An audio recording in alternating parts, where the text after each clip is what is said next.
ఇసుంగూడలోని కోట్ల విజయభాస్కర్ రెడ్డి స్టేడియంలో wrong route వచ్చిన వాహనదారులకు స్పెషల్ డ్రైవ్ నిర్వహించారు. విశ్వప్రసాద్ హైదరాబాద్ ట్రాఫిక్ అదనపు పోలీస్ కమిషనర్ నగరంలో చాలా చోట్ల ప్రమాదాలు జరుగుతున్నాయని, ప్రాణం చాలా విలువైందని, ప్రమాదాలు నిర్వహించేందుకు రాంగ్ సైడ్ అపోజిట్ డ్రైవింగ్ పాల్పడ్డ వాహనదారులను అవగాహన కల్పించుదాం. హైదరాబాద్లో 3 గంటల పాటు స్పెషల్ డ్రైవ్ నిర్వహించాము. ఇప్పుడు వాహనాలు విడిచిపెడతాం. చలాన్లు విధించడం మా ఉద్దేశం కాదు. వాహనదారులు గమనించాలి, ప్రాణం చాలా విలువైనది.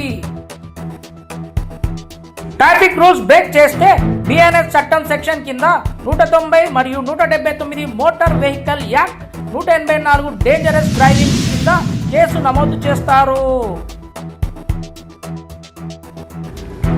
అవసరమైతే క్రిమినల్ కేసు పెడతాం.